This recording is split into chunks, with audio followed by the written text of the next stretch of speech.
Impetigo বা ইমপেটাইগো, মূলত medical টার্মে ইমপেটিগোই উচ্চারণ হবে।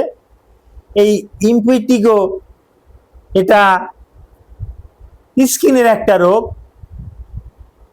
সমস্ত শরীরে হলেও এটা বিশেষ করে এই নাক থেকে এই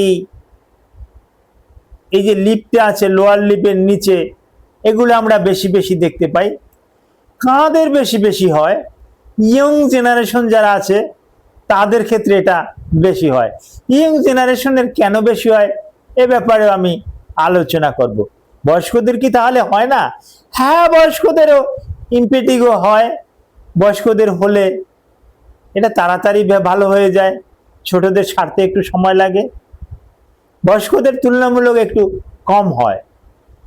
এই ইমপেটিগোটা কি, কেন হয়, কোথায় হয়, লক্ষণ কি, এই বিষয় নিয়ে একটু আলোচনা করব। আলোচনাটি মনোযোগ সহকারে দেখলে ইমপেটিগোর উপরে আপনি বেশ একটা ধারণা আনতে পারবেন। আসসালামু আলাইকুম রহমতুল্লাহি ওয়া বারাকাতুহু। আমি ডাক্তার মীর শহীদুল ইসলাম। আমার চেম্বার শুভেচ্ছা 255, ঐতিহ্যবাহী শেখঘাট, সিলেট।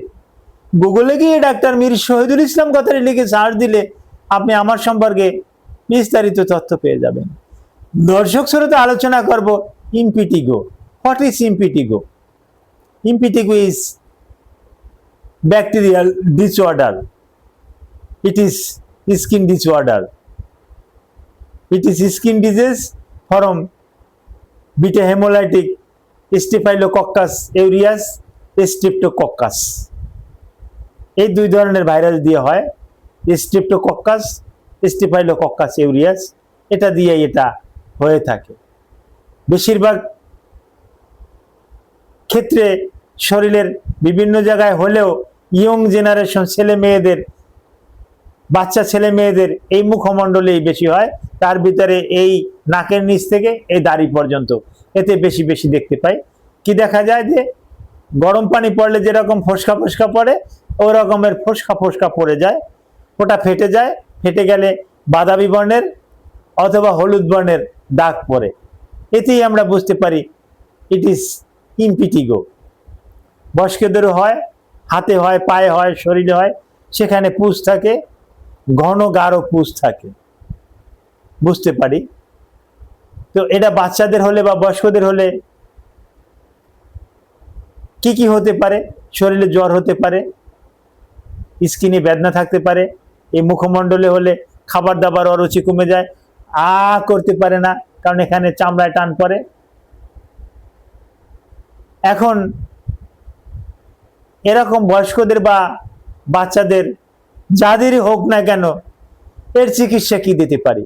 জি, এই স্বল্পস্থায়ী হলে এখানে আমরা ট্রপিক্যাল অয়েন্টমেন্ট দিতে পারি। Neomycin sulphate, bacitracin zinc, framycetin sulphate, bacitracin zinc, এটা দিতে পারি। ফুসুটিক অ্যাসিড ক্রিম অয়েন্টমেন্ট, এটা ট্রপিক্যাল অয়েন্টমেন্ট হিসাবে আমরা দিতে পারি। মুপিরুসিন অয়েন্টমেন্ট ভালো একটা রেসপন্স দেয়। তারপর আসে ওরাল বেশ কিছু অ্যান্টিবায়োটিক, আমরা রোগীকে দেখে রোগ শনাক্ত করে কিছু ওরাল অ্যান্টিবায়োটিক দিয়ে থাকি, কিছু অ্যান্টিসেপটিক লোশন টোশনও দিয়ে থাকি, যার মাধ্যমে রোগী সম্পূর্ণরূপে ভালো হয়। তবে হ্যাঁ, ইমপেটিগো হলে অবহেলা করা একদম ঠিক হবে না। Thank you all.